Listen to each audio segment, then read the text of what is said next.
ओम श्री परमात्मने नमः। ओम श्री परमात्मने नमः। अथ श्रीमद्भगवद गीता। श्रीमद् भगवद गीता। ओम पूर्णमद पूर्णमदः पूर्णमिदं पूर्णमिदं पूर्णात् पूर्णमुदच्यते पूर्णात् पूर्णमुदच्यते पूर्णस्य पूर्णमादाय पूर्णस्य पूर्णमादाय पूर्णमेवावशिष्यते। पूर्णमेवावशिष्यते। ओम शांति शांति शांति।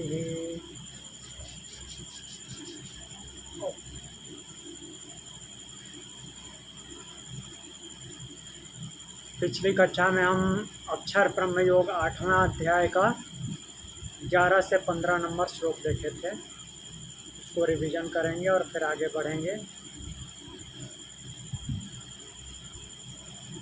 तो 11वें श्लोक में भगवान बोलते हैं, यदक्षरम वेद विदो वदन्ति विसन्ति यद्यत योगीतरागा यदिच्छन्तो ब्रह्मचर्यं चरन्ति तत्ते पदम संग्रहेण प्रवक्षे। बोलते हैं कि यत् अक्षरम वेद विदम वदन्ति, ज्ञान को जानने वाले, वेद को जानने वाले जिस अक्षर की अर्थात परब्रह्म की बातें बोलते हैं, जिस अक्षर के बारे में बोलते हैं, यत वीतरागा, जिससे जिनके राग समाप्त हो गए हैं, अर्थात अटैचमेंट से निवृत्त हो गए हैं, जो यतया विसंति, ऐसे यति क्या करते हैं, विसंति प्रवेश करते हैं, यत इच्छन्ता ब्रह्मचर्यम चरन्ति, और जिसकी प्राप्ति की इच्छा से, जिसकी इच्छा से मतलब ये सीधे सीधे अर्थ निकलेगा, मतलब ये नहीं कि भगवान की इच्छा से नहीं, जिसको प्राप्त करने की इच्छा से ब्रह्मचर्यम चरन्ति, साधक क्या करते हैं, ब्रह्म में चरण करते हैं, तत्पदम ते संग्रहेण प्रवक्षे, तत्पदम ते संग्रहेण प्रवक्षे, उस पद को, उस परम पद को मैं तुमसे संक्षेप में बताऊंगा।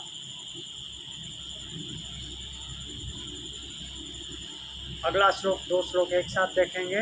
बोलते हैं भगवान, सर्वद्वाराणि संयम्य मनोहृदय निरुध्य च मूर्धन्याधायात्मना प्राणमास्थितो योगधारणाम् ओमित्येकाक्षरं ब्रह्म व्याहरन् मान्मनुस्मरन् या प्रयाति त्यजन्देहं स याति परमां गतिम्। तो यहाँ पे बोलते हैं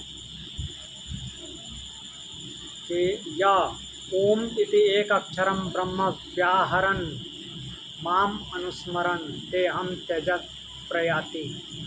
जो साधक इंद्रियों को संयमित करके, मन को हृदय में स्थित करके क्या करता है, प्राण को मस्तक में स्थापित करके और योग धारणा में स्थित होकर फिर क्या करेगा, ओम इस एक अक्षर ब्रह्म का उच्चारण करते हुए, भगवान का स्मरण करते हुए शरीर त्यागता है, वह परम गति को प्राप्त होता है। क्या क्या बोले हैं कि इंद्रियों को संयमित करना है, पहले मन को हृदय में स्थित करना है, इधर उधर भटकने नहीं देना है, अब प्राण को मस्तक में स्थापित करना है, मूर्धा में, फिर योग धारणा में स्थित होकर ओम इसका उच्चारण करना है। और किस भाव से, केवल शब्द रूप में नहीं, उस ब्रह्म के भाव से भावित होकर ऑटोमेटिक साधक अब वहाँ तक पहुँचा तो ओम बोलते ही उस ब्रह्म के भाव से भावित हो जाएगा।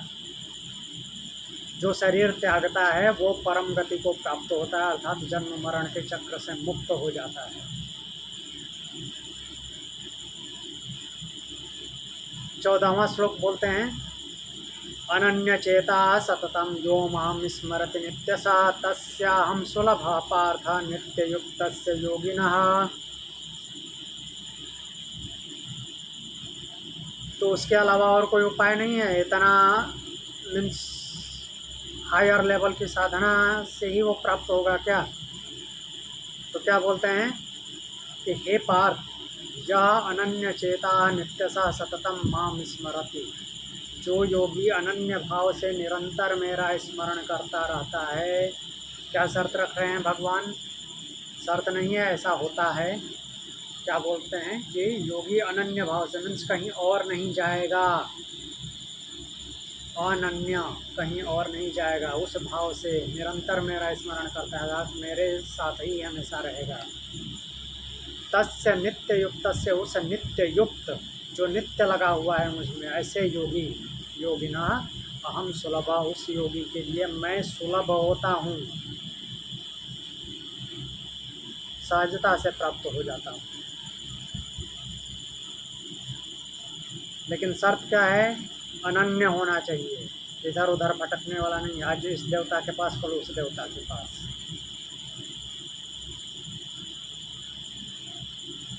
फिर 15वां श्लोक बोलते हैं, मामुपेत्य पुनर्जन्म दुखालयम अशाश्वतम नाप्नुवन्ति महात्मानः संसिद्धिं परमां गताः। मामुपेत्य, अब बोलते हैं कि उसके बाद क्या होगा? मुझे प्राप्त हो जाता है तो क्या होगा? तो मुझे प्राप्त होकर के क्या करेगा? परमाम संसिद्धिं गता, परम सिद्धि को प्राप्त हो जाता है। अर्थात जो परम गति है, ब्रह्म की प्राप्ति है, वही परम सिद्धि है। उससे बड़ी सिद्धि कोई होती नहीं है, उसको प्राप्त हो जाता है, उस संसिद्धि को जाता है अर्थात प्राप्त करता है। दुखालयम अशाश्वतम पुनर्जन्म न आपनुवन्ति। और क्या बोल रहे हैं? दुखालयम, दुख के घर, दुखालयम दुख के घर, अशाश्वतम जो कि शाश्वत नहीं है, परमानेंट नहीं है, स्थायी नहीं है, बदलता रहता है, ऐसे दुख के घर में पुनर्जन्म न आपनुवन्ति, पुनर्जन्म को प्राप्त नहीं होता। जो सदैव परिवर्तनशील है, बदलता रहता है, उसमें हम स्थायित्व ढूंढते हैं और स्थायित्व होता नहीं है, क्योंकि सब कुछ यहाँ बदलने वाला है। तो जब सब कुछ बदलता रहता है तो किसी न किसी बात का दुख होता ही है। सुख होगा, उसके पीछे भी दुख छुपा रहता है, हमने देखा था। उस सुख के चले जाने का दुख, कहीं ये चला ना जाए, तो इसलिए भगवान दुखालय बोलते हैं। तो इस अशाश्वत दुख के घर में पुनर्जन्म को प्राप्त नहीं होता। अब यहाँ से आगे देखेंगे।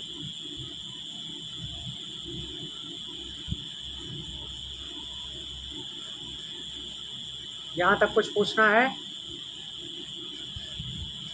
मैं तो आगे बढ़ते हैं। श्लोक 16 देखते हैं। 15वें श्लोक में भगवान ने कहा कि जो साधक मुझे प्राप्त कर लेता है वे इस दुखमय अशाश्वत अर्थात जो कि परमानेंट नहीं है, बदलता रहता है, इस घर में पुनर्जन्म को नहीं प्राप्त करता, अर्थात फिर से नहीं आता। अब यहाँ पे प्रश्न बनते हैं कि क्या स्वर्गलोक या ब्रह्मलोक की प्राप्ति से भी पुनर्जन्म समाप्त हो जाता है, या परमधाम ही जरूरी है? क्या समस्त लोग शाश्वत हैं? भगवत प्राप्ति और अन्य लोक प्राप्ति में क्या अंतर है? तो इसके बारे में भगवान बोलते हैं, आब्रह्म भुवन आलोका पुनरावर्तिनो अर्जुन मामुपेत्य तु कौन्तेय पुनर्जन्म न विद्यते। बोलते हैं, हे अर्जुन, आप ब्रह्म भुवनात् लोका पुनरावर्तिनः, ब्रह्मलोक पर्यंत अर्थात ब्रह्मलोक तक, नीचे से लेकर के ब्रह्मलोक, ब्रह्मलोक मतलब वो परम धाम नहीं, ब्रह्मलोक यहाँ आता है ब्रह्मा के लोक के लिए। तो ब्रह्मा के लोक तक सभी लोग क्या हैं? पुनर्जन्म के अधीन हैं। ब्रह्मा के लोक तक पुनर्जन्म होता है। किंतु हे कौन्तेय माम उपेत्य, मुझे प्राप्त होकर, जो मुझे प्राप्त कर लेता है, पुनर्जन्म न विद्यते, उसके लिए पुनर्जन्म नहीं होता, उसका पुनर्जन्म नहीं होता। तो यह श्लोक गीता के ब्रह्मांड विज्ञान और मोक्ष तत्व दोनों को उद्घाटित करता है। भगवान यहाँ पे स्पष्ट करते हैं कि संपूर्ण सृष्टि परिवर्तनशील है। ब्रह्मा के लोक तक की बात कर दिए हैं, वहाँ तक परिवर्तनशील है, केवल परमात्मा ही शाश्वत है।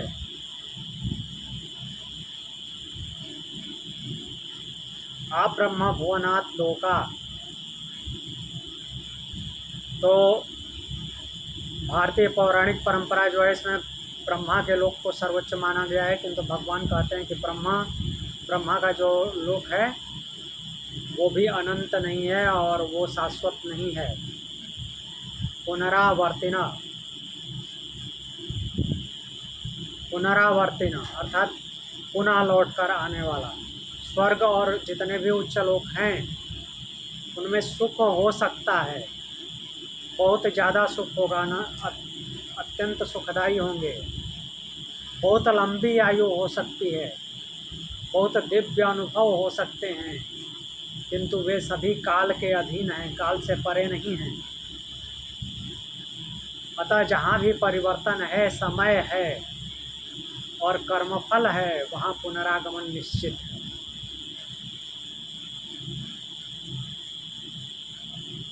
मामुपेत्य, यहाँ भगवान केवल किसी स्थान विशेष की प्राप्ति की बात नहीं कर रहे हैं। मामुपेत्य, मुझे प्राप्त करने की बात कर रहे हैं, अर्थात परमात्मा को प्राप्ति की बात कर रहे हैं। पुनर्जन्म न विद्यते, जब जीव इच्छाओं, कर्मों, वासनाओं, अहंकार से बंधा है तब तक पुनर्जन्म होगा, और जब इनसे ऊपर उठ गया, इनको पार कर गया, अर्थात इन सारे चक्रों को पार कर जाता है, तो वो क्या होता है, ब्रह्म को प्राप्त हो जाता है और पुनः इस संसार में लौट कर नहीं आता। पुनर्जन्म न विद्यते, उसके लिए पुनर्जन्म नहीं होता। यह श्लोक हमें बताता है कि संपूर्ण ब्रह्मांड परिवर्तनशील है। ब्रह्मांड में कोई ऐसी जगह नहीं जहाँ परिवर्तन नहीं होता है। तो कौन अपरिवर्तनीय है? वो परमात्मा। उसको प्राप्त होकर के पुनर्जन्म नहीं होता, अर्थात स्थायित्व मिल जाता है।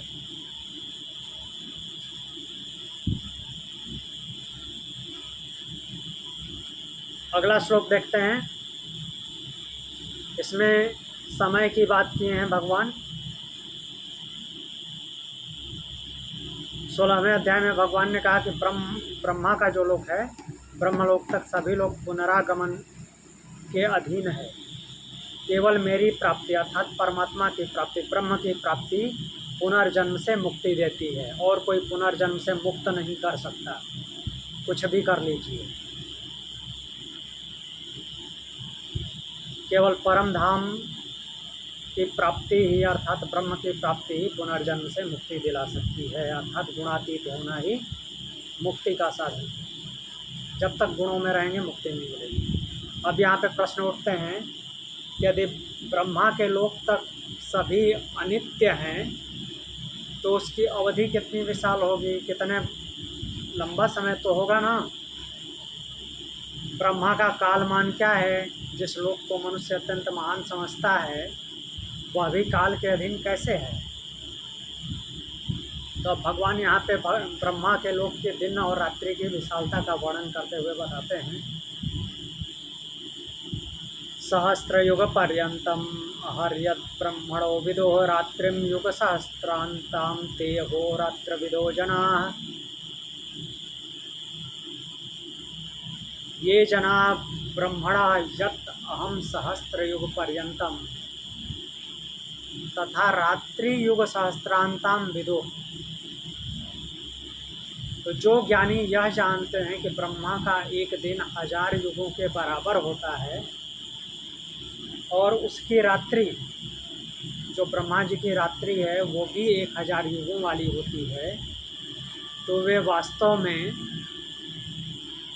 ते अहोरात्र विदः, वे दिन और रात की काल गणना को, मीन्स वास्तव में ब्रह्मा के दिन और रात के तत्व को जानने वाले होते हैं, दिन और रात को तत्वतः जानते हैं। तो यह श्लोक केवल गणितीय समय की गणना नहीं कर रहा है, यह मनुष्य की सीमित दृष्टि को ब्रह्मांडीय विराटता की ओर ले जाने का आध्यात्मिक उद्घाटन करता है। ये 24 घंटे वाले दिन रात्रि से ऊपर उठ करके कितना मीन्स समय की विशालता हो सकती है वो दिखाता है। सहस्त्रयुग पर्यंतम, तो जो भारतीय काल गणना है तो एक चतुर्युग जिसमें सतयुग, त्रेता, द्वापर, कलयुग, ये 4 युग का समूह है, 4 युग आते हैं। और यहाँ पे युग पर्यंतम इन चारों युगों को इंक्लूड करते हुए बोला जा रहा है। ऐसे 1000 चतुर्युग मिला करके ब्रह्मा जी का एक दिन होता है,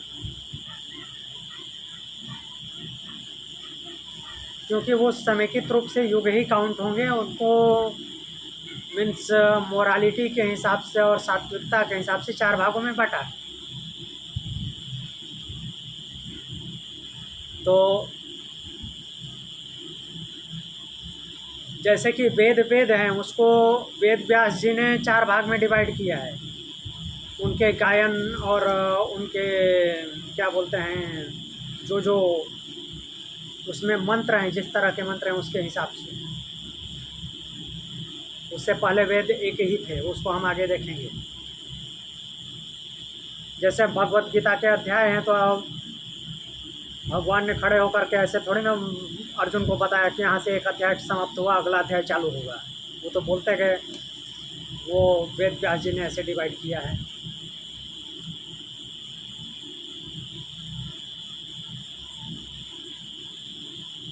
तो भगवान यहाँ दिखा रहे हैं कि ब्रह्मांडीय स्तर पर समय मनुष्य की कल्पना से भी कहीं अधिक विशाल है। तो जिस जीवन को मनुष्य बहुत बड़ा मानता है, इस विराट कालक्रम में वो एक क्षण के समान है। जो ब्रह्मा का लोक है वो भी काल के अधीन है। ब्रह्मा जी का जो समय सीमा है, अपने दिन और रात के हिसाब से उसकी तुलना करें तो क्या होता है, अहोरात्र विदा। तो यहाँ पे सहस्त्र युग पर्यंत की बात करते हुए बोल रहे हैं कि हमारा जो कालक्रम है वो क्षण भर के जैसा है। और ब्रह्मा सृष्टि करता है, किंतु वे भी अनंत नहीं हैं और वो शाश्वत नहीं है, ये एक्सेप्ट नहीं होगा। मीन्स पौराणिक मान्यता, पौराणिक विचारधारा में डूबे रहने वाले लोगों को, जो कि दर्शन को गहराई से नहीं समझते, उनको एक्सेप्ट नहीं होगा कि ब्रह्मा जो है वो शाश्वत नहीं है।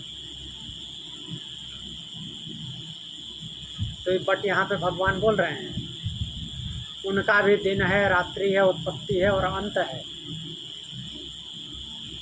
तो गीता का यहाँ गहरा संदेश है कि जो स्वयं काल से बंधा है, जहाँ पे समय आ गया वो परिवर्तनशील है, उसका आदि और अंत होगा, वो परम सत्य नहीं हो सकता। सत्य है लेकिन कैसा है, परिवर्तनशील सत्य है, स्थायी सत्य नहीं है। इसलिए ब्रह्मलोक भी अंतिम लक्ष्य नहीं। अहोरात्र विदा, तो वास्तविक ज्ञानी वह नहीं जो केवल शास्त्र पढ़े, केवल शब्द ज्ञान रखे, बल्कि जो समय की विराटता और संसार की अनित्यता दोनों को तत्वतः जाने, वो है अहोरात्र विदा। मीन्स दिन और रात की ये काल गणना को, विशेषतः काल गणना को तत्वतः जानने वाला। तो जब साधक ऐसा समझता है, काल गणना को इस तरह से समझता है, युग बदल जाते हैं, लोक बदलते हैं, अर्थात जीवन मरण ये परिवर्तन होता है, ब्रह्मा का दिन भी समाप्त हो जाता है, क्योंकि वो काल के अधीन है तो समाप्त होना ही है। तब उसके भीतर संसार के प्रति स्वस्थ वैराग्य जागता है, मतलब भ्रमित होने वाला वैराग्य नहीं होता। यह श्लोक कहता है कि ब्रह्मांड का सबसे विशाल समय भी अनंत नहीं है। ब्रह्मा के लोग को ही बहुत बड़ा मानते हैं, वो भी अनंत नहीं है। तो इसलिए शाश्वत आश्रय कौन है? परमात्मा ब्रह्म, जो कि स्वयं ही परम धाम है। 18वां श्लोक देखते हैं। 17वें श्लोक में भगवान ने ब्रह्मा के लोक के को लक्ष्य करके काल गणना बताई, अवधि का वर्णन किया। तो इससे स्पष्ट हुआ कि संपूर्ण ब्रह्मांड काल के अधीन है। ब्रह्मांड में कुछ भी ऐसा नहीं है जो काल के अधीन न हो, ब्रह्म को छोड़ करके। क्योंकि ब्रह्म जो है ब्रह्मांड पर्यंत है, ब्रह्मांड से भी वो बाह्यतः है, ब्रह्मांड उसके अंदर है। अब यहाँ प्रश्न उठता है कि ब्रह्मा के दिन और रात का वास्तव में क्या होता है? सृष्टि की उत्पत्ति कहाँ से होती है? प्रलय, और प्रलय के समय यह संपूर्ण जगत कहाँ चला जाता है? जिसका प्रलय होता है वो कहाँ जाता है? क्योंकि प्रलय और उत्पत्ति तो कंटिन्यूटी में चलते रहते हैं, एक बार सब कुछ समाप्त नहीं होता और सब कुछ एक साथ उत्पत्ति भी नहीं होता। ये कंटिन्यूएशन में प्रोसेस है, हमेशा चलता रहता है। तो उत्पत्ति कहाँ से होती है और प्रलय के समय ये कहाँ जाते हैं? अब भगवान इस गूढ़ रहस्य को उद्घाटित करते हैं, खोलते हैं। अव्यक्ताद्वयक्तव्यः सर्वा प्रभवत्यहरागमे रात्र्यागमे प्रलीयन्ते तत्रैवाव्यक्तसंज्ञके। तो यहाँ पे बोल रहे हैं कि अह आगमे, अह मीन्स दिन, अह रात्रि, रात्रि के लिए तो रात्रि शब्द आता ही है। अह आगमे सर्वा व्यक्ता अव्यक्तात् प्रभवन्ति।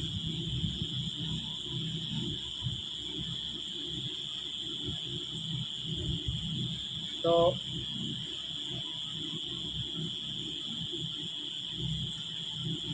जब दिन का आरंभ होता है, किसकी बात कर रहे थे? किसके दिन के रात की बात की भगवान ने पिछले श्लोक में? ब्रह्मा के दिन के आरंभ में। ब्रह्मा का दिन मतलब कि जब वो उत्पत्ति करता रहता है। तो क्या बोल रहे हैं कि ब्रह्मा के दिन के आरंभ में सभी प्राणी और पदार्थ, जितने भी मटेरियल हैं, वो क्या हैं? अव्यक्त प्रकृति से प्रकट होते हैं।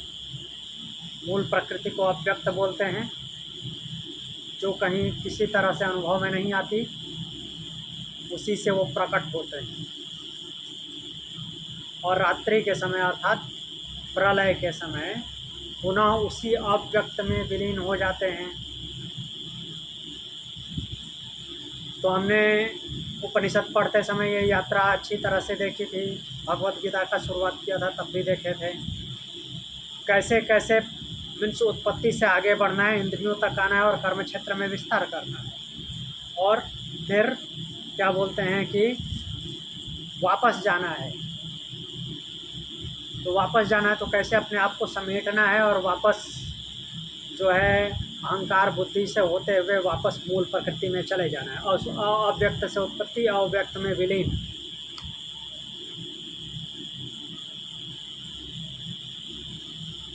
और चेतना आत्म तत्व में समाहित हो जाती है। तो यह श्लोक सृष्टि के गूढ़ रहस्य को अत्यंत सूक्ष्म रूप से प्रकट करता है। यह केवल भौतिक ब्रह्मांड की उत्पत्ति की बात नहीं, बल्कि अस्तित्व के चिरंतन चक्र का दार्शनिक उद्घाटन करती है। अव्यक्त क्या है? वह अवस्था जहाँ सब कुछ संभावना में विद्यमान है, अर्थात बीज रूप में विद्यमान है। और वो बीज कैसा है? दिखता नहीं है, नष्ट कुछ भी नहीं होता। ये अच्छी तरह से दिमाग में बैठा लेना है, नष्ट कुछ भी नहीं होता, सब कुछ इधर ही है। केवल वो अव्यक्त रूप में चला जाता है और फिर व्यक्त होता है। व्यक्त और अव्यक्त के बीच में ये पूरा संसार है। व्यक्त होता है तो सब कुछ दिखने लगता है, अनुभव में आने लगता है, और जब कुछ सब कुछ समेटता है तो वो अव्यक्त में समाहित हो जाता है, अव्यक्तावस्था में चला जाता है। जैसे कि पंच महाभूत अपने अपने अलग अलग रूपों में अव्यक्त होते हैं, वैसे ही सब कुछ अव्यक्त हो जाता है, और फिर जब मिलते हैं एक दूसरे से तो सब कुछ व्यक्त हो जाता है, प्रोसेसिंग होती है। तो यहाँ पे एग्जाम्पल के रूप में ऐसा है कि बीज में वृक्ष छिपा होता है। बीज में वृक्ष तो दिखता नहीं, लेकिन होता उसी में है। निद्रा में अनुभव छिपे रहते हैं, जो स्वप्न देखते हैं। मौन में शब्द छिपे रहते हैं। चुप हैं, शांत हैं, तो इसका मतलब ऐसा नहीं है कि कुछ नहीं है, उसमें सारे शब्द विद्यमान हैं जो आप प्रकट करने वाले हैं बोल करके या ऐसे अलग अलग तरीक़ों से।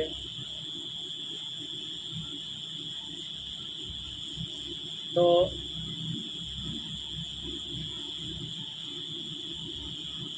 वैसे ही क्या बोल रहे हैं कि अव्यक्त में संपूर्ण सृष्टि सूक्ष्म रूप में स्थित रहती है, और वो स्थूल रूप में फिर व्यक्त होती है। व्यक्तया सर्वा, जब सृष्टि का चक्र आरंभ होता है तो ग्रह, नक्षत्र, जीव, मन, शरीर, विचार ये सब प्रकट होने लगते हैं, अर्थात अनुभव में आते हैं। यह उत्पत्ति शून्य से नहीं होती, कहीं भी शून्यता नहीं है, वो अपने अव्यक्त रूप में है। तो भगवत गीता में भगवान यही बताना चाह रहे हैं यहाँ पे कि कुछ नहीं से या सब कुछ की उत्पत्ति नहीं हुई है, अव्यक्त से व्यक्त हुआ है, शून्यता से उत्पन्न नहीं हुआ है।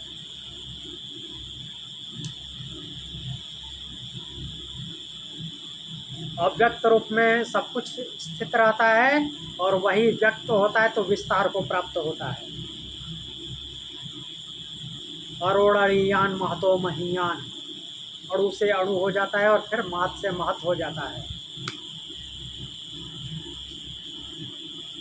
रात्र्यागमे प्रलीयन्ते, तो जब ब्रह्मा की रात्रि आती है तो क्या होता है, संपूर्ण सृष्टि वही फिर सूक्ष्म अवस्था में चली जाती है, अणु अवस्था में। अणु से भी अणु, यह पूर्ण विनाश नहीं है। जो व्यक्त था वो अव्यक्त हो गया, अव्यक्त में विलय हो गया उसका। तो ये सृष्टि एक शाश्वत चक्र है, उत्पत्ति, स्थिति और लय। उत्पत्ति हुई, जो चल रहा है उसको स्थिति बोलते हैं, और फिर विलीन हो जाना लय है। यहाँ ध्यान देने की बात यह है कि शून्यता नहीं होता, यह क्रम निरंतर चलता रहता है। दिन रात, जन्म मृत्यु, इसी तरह से संपूर्ण ब्रह्मांड इस लय में स्पंदित होता रहता है, कंटिन्यूटी बनी हुई है। तैतरीय उपनिषद 3:1 भी कहता है, यतो वा इमानि भूतानि जायन्ते, जिससे ये सारे प्राणी क्या होते हैं, उत्पन्न होते हैं, स्थित रहते हैं, और जिसमें लीन हो जाते हैं वही ब्रह्म है। तो भगवत गीता यहाँ पे उसी को विस्तार दे करके भगवान बताते हैं कि संपूर्ण व्यक्त जगत अव्यक्त प्रकृति से उत्पन्न होकर के पुनः उसी में लीन होता रहता है। इसलिए केवल रूपों में सत्य खोजना क्या है, अज्ञानता है। ये सब कुछ सही है, लेकिन क्या है, परिवर्तनशील है, स्थायी नहीं है। 19वां श्लोक देखते हैं, कुछ पूछना था इसमें। हाँ, ये जो हमने जो सांख्य योग का उपनिषदों में पढ़ा है ना, वो तत्वों वाला, तो उसमें थोड़ा बहुत हम ऐसा समझते हैं ना कि जैसे ब्रह्म जो है वो मतलब उसका प्रवेश हुआ और फिर प्रकृति के तत्व जो है वो एक्सप्रेस हुए, लेकिन जी। प्रवेश जैसी कोई बात ही नहीं है, क्योंकि कोई ऐसी जगह ही नहीं जो उसके बिना है, तो प्रवेश कैसे होगा? हाँ जी। तो वो मीन्स समझने के लिए, वो कभी ऐसा हुआ ही नहीं, ये सबको पता है। वो जस्ट समझने के लिए कि प्रकृति जो है अलग है, और जो परम तत्व है मीन्स परमात्मा है, वो अलग अस्तित्व है उन दोनों का। बट दोनों हमेशा साथ साथ ही रहते हैं। चेतना कभी, चेतना हाँ वो मतलब, प्रकृति से अलग नहीं होती। ये हाँ तो ऐसा है ही नहीं कि प्रकृति अलग थी और फिर ब्रह्म अलग था, फिर दोनों मिले, फिर अपर प्रकृति है, ऐसा था ही नहीं। वो नहीं। जिसको हम अपर कहते हैं वो था ही पर के साथ, बस वो सुप्त था, एक्सप्रेस नहीं हुआ था कभी। हम्म। मतलब वो सुप्त था, फिर वो प्रकट हो जाता है, सॉरी व्यक्त हो जाता है, वही उसको फिर हम अपर बोलने लगते हैं। हाँ। लेकिन जब वो व्यक्त नहीं था तब भी वो अपर रूप में था, और तब भी पर भी उसमें था, जैसे कि हमेशा होता है। ऐसा नहीं कि कहीं से उसने प्रवेश किया फिर अपर ये वो, ऐसा नहीं है। हाँ, जब जब उसका गुणों से कोई लेना देना नहीं होता तो उसका वो पर रूप है। ठीक। हम्म।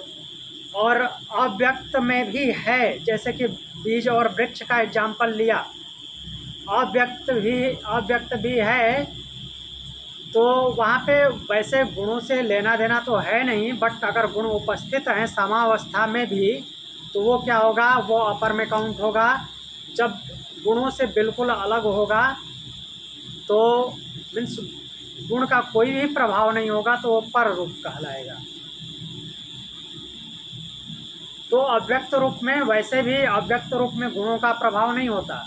जैसे ही गुणों का प्रभाव होता है फिर वो व्यक्त होने लगता है। तो काफ़ी सूक्ष्मता है उसमें। अपर पहले से ही है, हाँ। तो मतलब अपर पहले से ही है, बस गुणों के प्रभाव में नहीं है। हाँ, गुणों का उसकी मतलब गुणों के प्रभाव से होती है। हाँ, गुणों के प्रभाव से वो मीन्स व्यक्त होता है। जो व्यक्त होता आप है, यहाँ पर जब वो जो व्यक्त होता है उसको हम अपर बोलने लगते हैं। और उसकी अव्यक्तावस्था, अर्थात जब गुणों का कोई इफेक्ट नहीं है, तो वो पर है।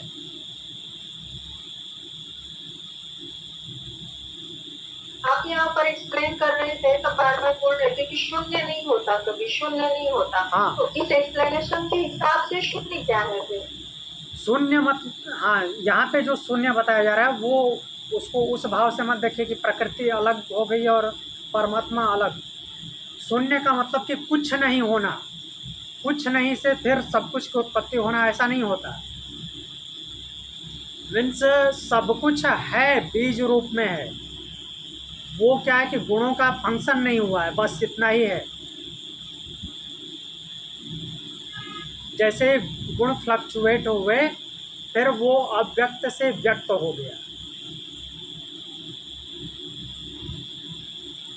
तो सब कुछ हमेशा होता है। ये भगवान यही बताना चाह रहे हैं कि एकदम से सब कुछ समाप्त नहीं हो जाता। सब कुछ क्या, कुछ भी नहीं समाप्त हो जाता, कुछ भी नहीं समाप्त होता। जस्ट वो अपनी सूक्ष्मता में चला जाता है, स्थूलता से सूक्ष्मता में चला जाता है। अब बोले हैं कि जो कुछ हमको दिखाई नहीं देता, सुनाई नहीं देता, वो भी तो सूक्ष्मता ही है। वो सूक्ष्मता नहीं, वास्तव में वो स्थूलता है। जो भी अनुभव में आता है वो स्थूल है। जब अनुभव में भी ना आए, वो सूक्ष्मता है।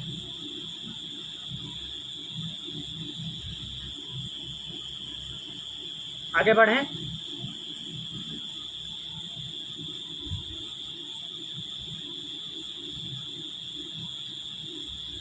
तो 19वें श्लोक पे चलते हैं।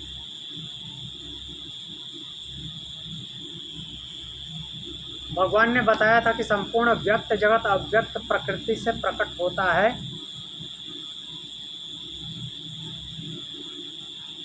तो पहले भी भगवान बता चुके हैं अपने प्रकट होने मीन्स कैसे मैं प्रकट होता हूँ। योग माया से, योग माया किसकी है? उसकी ही है। माया प्रकृति को ही बोलते हैं, चूँकि माया प्रकृति का ही नाम है। तो क्या बोलते हैं कि योग माया से प्रकृति को वश में करते हैं। तो मीन्स उस प्रकृति के द्वारा ही प्रकृति को वश में करके अव्यक्त को व्यक्त करते हैं।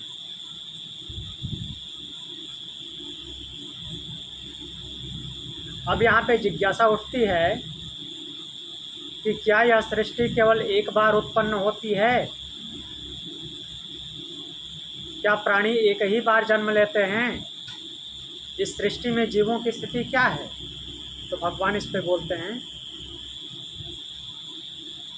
भूतग्रामः स एवायं भूत्वा भूत्वा प्रलीयते, रात्र्यागमे अवसः पार्थ प्रभवत्यहरागमे।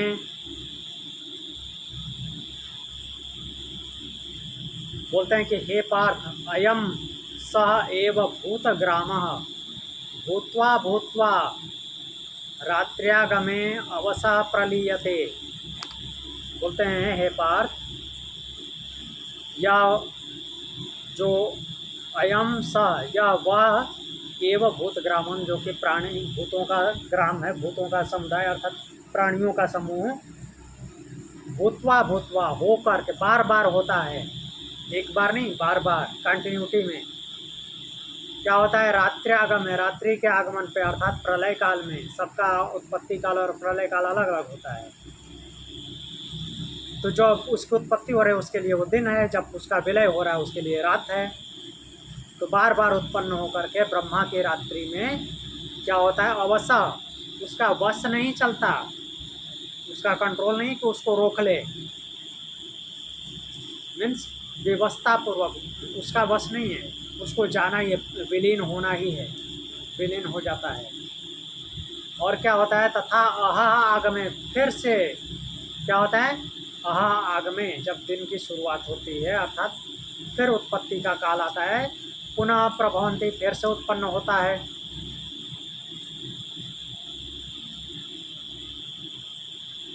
तो यहाँ पे सिंपली उत्पत्ति और प्रलय को भगवान बताए हैं। इसको डिटेल में अगर देखना है तो फिर उसमें गुण कर्म संस्कार सब जोड़ने पड़ेंगे, कैसे उत्पत्ति होती है और कैसे विलय होता है और कैसे फिर पुनर्जन्म नहीं होता, वो तो अभी भगवान बताएंगे अभी 2-3 श्लोक पहले।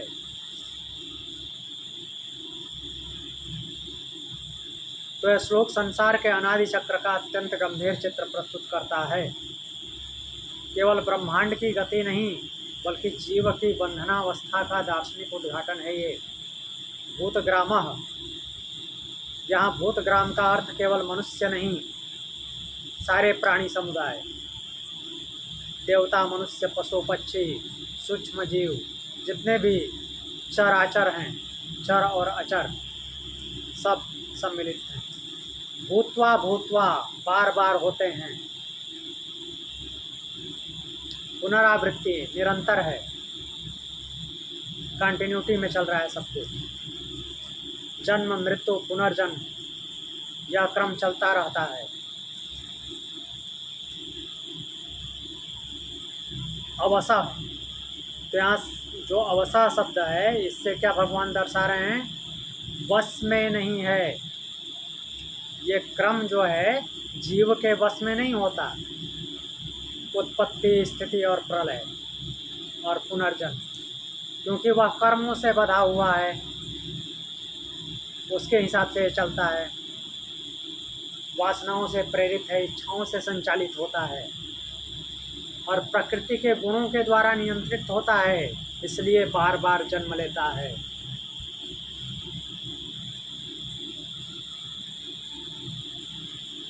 तो फिर आगे बोलते हैं,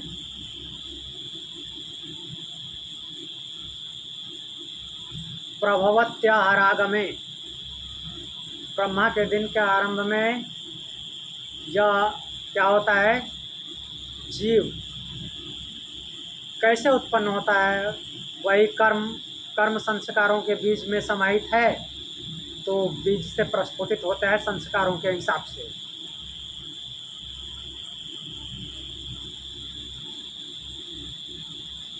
तो यह संपूर्ण अस्तित्व एक श्वास जैसा है। तो उत्पत्ति हुई, श्वास बाहर, मतलब सब कुछ व्यक्त हो गया। प्रलय हुआ, श्वास भीतर अंदर समाहित, श्वास प्रश्वास की तरह गति है उत्पत्ति और प्रलय।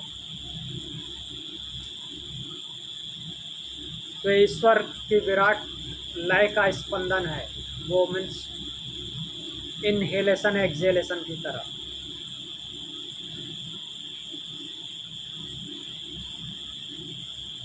तो जैसे बृहदारण्यक उपनिषद 2:1-20 बोलता है, यथाग्नि क्षुद्रा विस्फुलिंगा, जैसे अग्नि से चिंगारियाँ निकलती हैं और पुनः उसी में लीन हो जाती हैं, चिंगारियाँ निकलते हैं, गिरती हैं, उसी में भी लीन हो जाती हैं।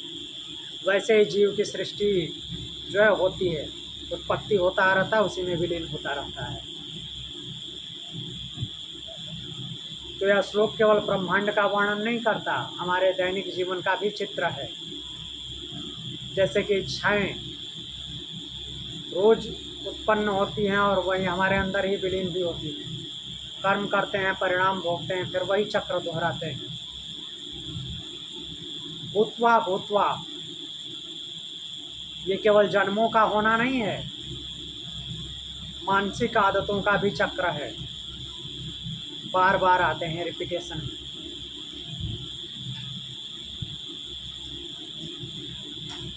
तो यह श्लोक कहता है कि कर्म और प्रकृति के अधीन जीव बार बार जन्म और प्रलय के चक्र में घूमता रहता है। मुक्ति केवल आत्मबोध और भगवत प्राप्ति से संभव है, अर्थात गुणातीत अवस्था में होने से ही मुक्त हो सकते हैं। तो इस श्लोक को पिछले श्लोक के माध्यम से जोड़ेंगे तो जो सूक्ष्मता में विलीन होना है, तो वो सूक्ष्मता में विलीन केवल ऐसा नहीं कि जो गुणातीत होगा केवल वही सूक्ष्मता में विलीन होगा, संस्कारों के साथ भी सूक्ष्मता में विलीन होता है और फिर वहीं से वह अपने संस्कारों के हिसाब से फिर से प्रस्फुटित होता है, अव्यक्त होता है, फिर व्यक्त होता है। और जो मीन्स गुणों को प्योरली बैलेंस कर दिया, कोई संस्कार बचे ही नहीं, तो पूर्ण रूप से विलीन हो जाता है, उसका फिर से प्रस्फुटन नहीं होता, व्यक्त नहीं होता वो।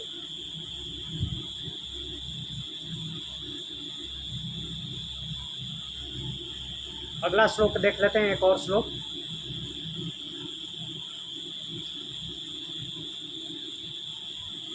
उन्नीसवें भगवान ने कहा था कि संपूर्ण जीव समुदाय जो है बार बार उत्पन्न होता है और बार बार प्रलय में लीन हो जाता है। तो इससे यह स्पष्ट हुआ कि व्यक्त जगत नश्वर है। नश्वर है अर्थात परमानेंट रहने वाला नहीं है, आता जाता रहता है, मीन्स चक्र में घूमता रहता है। अव्यक्त प्रकृति भी परिवर्तनशील सृष्टि चक्र का आधार है। तो संपूर्ण ब्रह्मांड उत्पत्ति और लय के अधीन है। अब यहाँ पे प्रश्न बनते हैं कि क्या अव्यक्त प्रकृति ही अंतिम सत्य है? जहाँ पे जाके वो सूक्ष्म अवस्था में जाते हैं तो वहीं तक अंतिम सत्य है। क्या प्रलय के बाद भी कुछ शेष रहता है? क्या कोई ऐसा तत्व है जो कभी नष्ट नहीं होता, अर्थात कोई चेंजिंग नहीं आता जिसमें? तो भगवान क्या बोल रहे हैं, क्योंकि ये विलीन होना, उत्पन्न होना, ये तो चेंजिंग वाला है। तो बोलते हैं कि परस्तस्मात्तो भावोन्यो अव्यक्तो अव्यक्तात् सनातनः यः स सर्वेषु भूतेषु नश्यत्सु न विनश्यति। तो तस्मात् अव्यक्तात् परः अन्यः सनातनः अव्यक्तः भावः अस्ति। तो शब्द आया है, तो का अर्थ है किंतु। तस्मात् अव्यक्तात्, उस अव्यक्त, परः अन्य सनातनः, अव्यक्त प्रकृति से परे। तो तस्मात् अव्यक्तात्, यहाँ पे शब्दों पे ध्यान देना है। किंतु तस्मात् उस अव्यक्त, यहाँ पे अव्यक्त किसके लिए आया है? परमात्मा के लिए नहीं, मूल प्रकृति के लिए। उस अव्यक्त जहाँ पे सब कुछ सूक्ष्मता में जाता है और फिर प्रकट होता है, अर्थात संस्कारों के साथ जाता है, प्रकट होता है, जाता है, प्रकट होता है। तो उस अव्यक्त से परे क्या है? अन्य सनातन अव्यक्त, अन्य भी है जो सनातन अव्यक्त है, अर्थात जो हमेशा अव्यक्त ही रहता है, व्यक्त होता ही नहीं।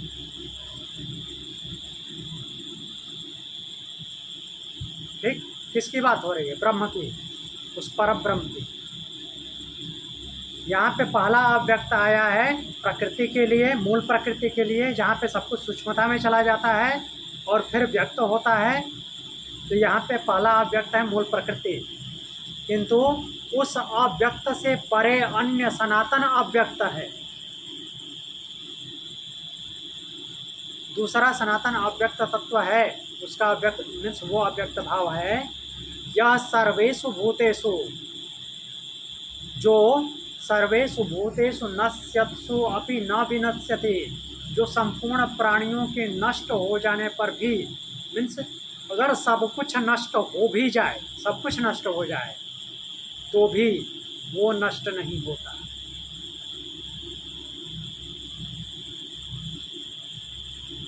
मीन्स सारा व्यक्त अव्यक्त हो जाए, सब कुछ तहस नहस हो जाए तो भी वो क्या होता? वो नष्ट नहीं होता। वो कौन है? इस अव्यक्त मीन्स मूल प्रकृति से, जो अव्यक्त पर मूल प्रकृति है उससे भी परे वो सनातन अव्यक्त है, जो कि हमेशा अव्यक्त ही रहता है, इसलिए सनातन शब्द है उसके लिए, सनातन अव्यक्त। भाव अस्ति, भाव भी साथ में है, मीन्स वो सनातन अव्यक्त भाव है। जो अव्यक्त प्रकृति है तो मीन्स अपने आप में समाहित करती है, फिर व्यक्त कर देती है सब कुछ। और वो किसकी मीन्स किसके कारण व्यक्त होता है? उसी सनातन अव्यक्त की वजह से उस चेतना उसमें वही है। बट वो एक स्थिति ऐसी है जो कि सनातन अव्यक्त है, परमानेंट अव्यक्त ही रहता है, ऐसा भाव है।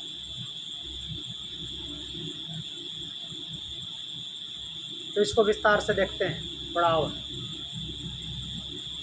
यह श्लोक गीता के अत्यंत गूढ़ दार्शनिक शिखरों में से एक है। क्या बताता है कि यहाँ पे जो भगवान हैं प्रकृति से परे होने की बात कर रहे हैं। जो ब्रह्म है वो प्रकृति से परे है,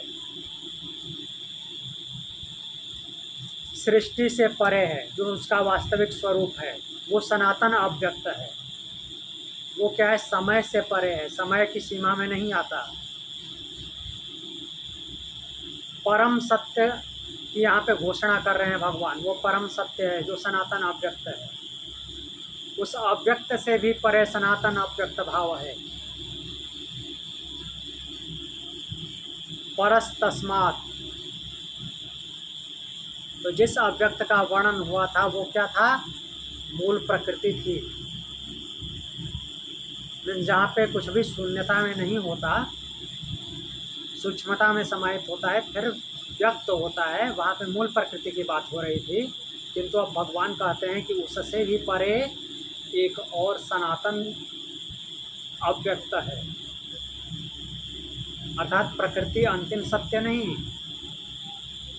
उससे भी ऊपर एक जो कि स्थायी सत्य है, जो कि बदलता ही नहीं। ये तो अव्यक्त व्यक्त में फ्लक्चुएशन होता है, वहाँ पे अव्यक्त का अव्यक्त ही है, परमानेंट सनातन अव्यक्त है वो, क्योंकि वो सृष्टि का कारण है परंतु स्वयं परिवर्तनशील चक्र का हिस्सा नहीं है।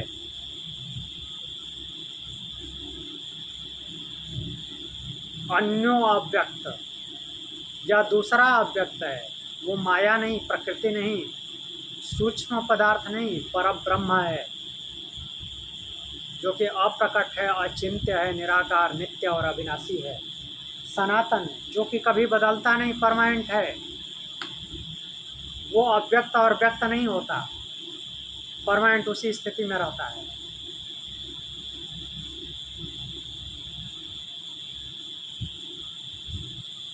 नश्यत्सु न विनश्यति, अगर सब कुछ नष्ट भी हो जाए तो भी उसका विनाश नहीं होता। यहाँ पे भगवान वास्तविक सत्य प्रकट कर रहे हैं, अद्भुत सत्य प्रकट करते हैं। जब ब्रह्मांड नष्ट भी हो जाए, सारे लोग समाप्त हो जाएं, सब कुछ मिट जाए, तब भी वो नहीं समाप्त होगा, वो वैसे का वैसे ही बना रहता है।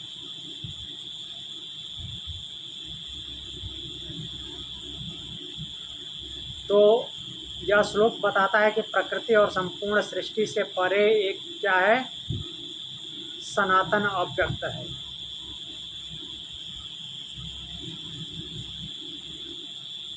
जो सबके नष्ट हो जाने पर नित्य बना रहता है। वो किसकी बात कर रहे हैं? ब्रह्म, परब्रह्म है।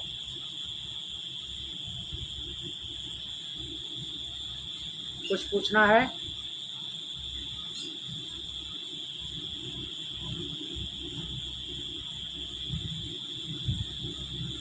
तो यहाँ पे जो सनातन अव्यक्त की बात हो रही है, सनातन अव्यक्त क्या है? परब्रह्म है, परमात्मा है।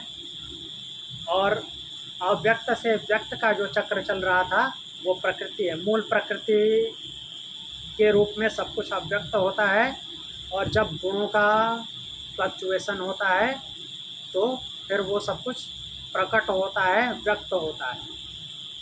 तो वो प्रकृति के क्रियाकलाप है, चेतना के होते हुए, मीन्स चेतना इन्वॉल्व होती है उसमें।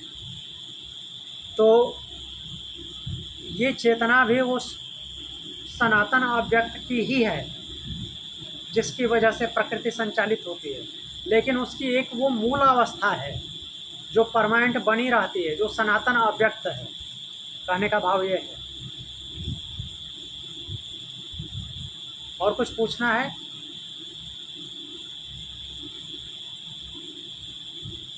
लेकिन जब वो अव्यक्त से व्यक्त हो जाता है, तो वो जब व्यक्त होता है तो वहाँ पर प्रकृति के गुणों का फ्लक्चुएशन होता है, कुछ चीजें निर्माण होती है, फिर हमको दिखती है, महसूस होती है। लेकिन वहाँ पर भी, उस व्यक्त में भी वो उसी तरह से है, वो जैसा है वैसा ही है। हाँ, वो वहाँ पर कुछ कर नहीं रहा है, उसके होने से सब हो रहा है। हाँ जी, लेकिन वो नहीं कर रहा पर्सनली, ऐसा है ना? हाँ, उसमें भी वो सनातन अव्यक्त है।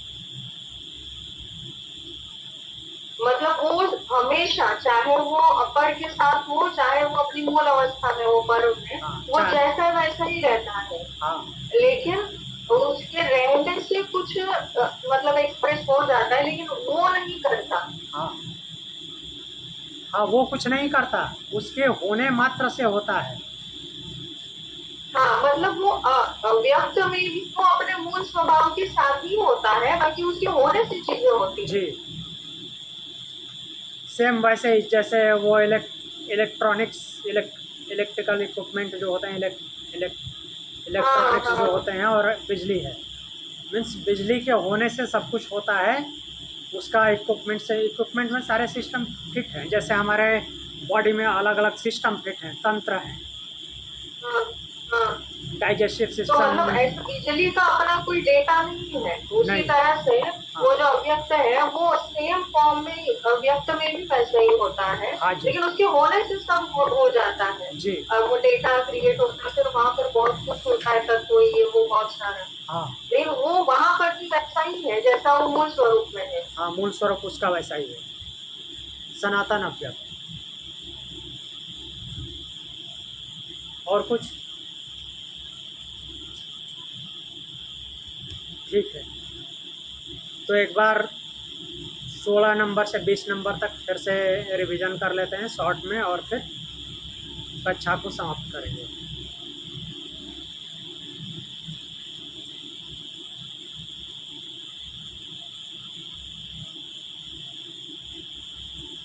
सोलह नंबर श्लोक में बोलते हैं, आब्रह्म भुवन आलोका पुनरावर्तिनो अर्जुन मामुपेत्य तो कौन्तेय पुनर्जन्म न विद्यते।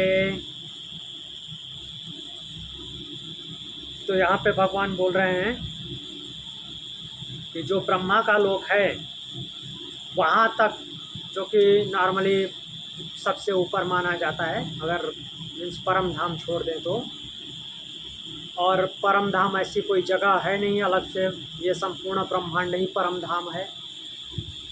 क्योंकि वो परमात्मा सर्वव्यापी है, जो कि सनातन अव्यक्त अभी जो हमने देखा।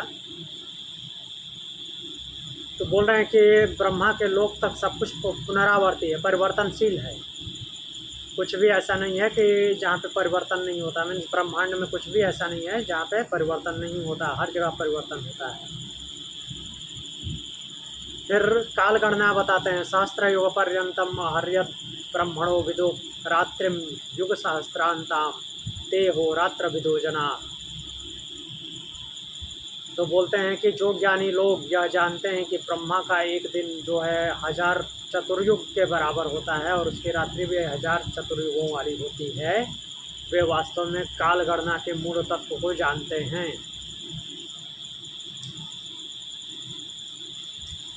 फिर 18वां श्लोक बोलते हैं, अव्यक्ताद्व्यक्त यह सर्वा प्रभवन्त्यंत अहरागमे रात्र्यागमे प्रलीयन्ते तत्रैवाव्यक्त संज्ञके। तो ब्रह्मा के दिन के आरंभ काल में जब ये सारे प्राणी जो है व्यक्त होते हैं, प्रकट होते हैं, और रात्रि में फिर उसी में विलीन हो जाते हैं। और ये क्रिया कैसे होती है? कंटिन्यूटी में चलती रहती है। एक ही बार में सब कुछ समाप्त, एक ही बार में सब कुछ उत्पन्न, ऐसा नहीं होता। फिर अगला श्लोक बोलते हैं, भूतग्राम स एवायं भूत्वा भूत्वा प्रलीयते रात्र्यागमे अवसः पार्थ प्रभवत्यहरागमे।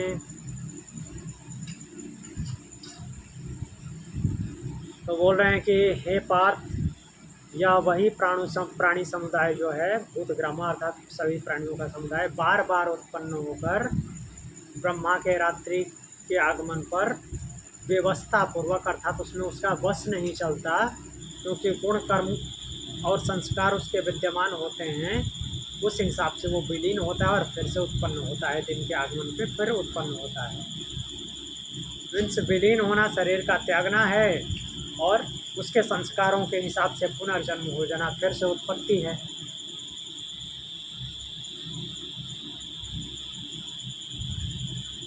बीसवें श्लोक में बोलते हैं, परस्तस्मात्तु भावोन्यो अव्यक्तो व्यक्त सनातनः या स सर्वेषु भूतेषु नश्यत्सु न विनश्यति।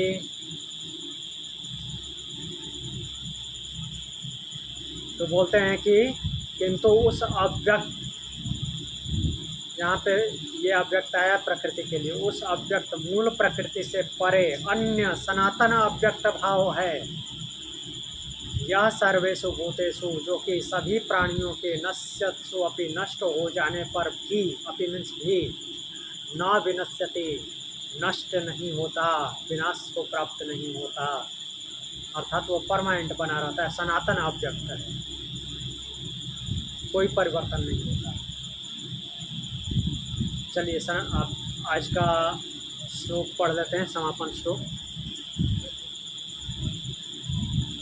ओम तत्सदिति श्रीमद्भगवद्गीतासु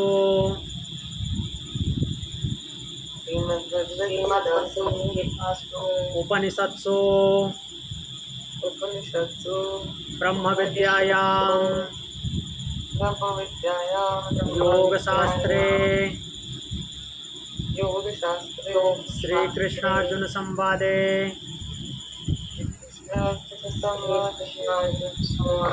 अक्षर ब्रह्म योगो नाम अष्टमो अध्यायः।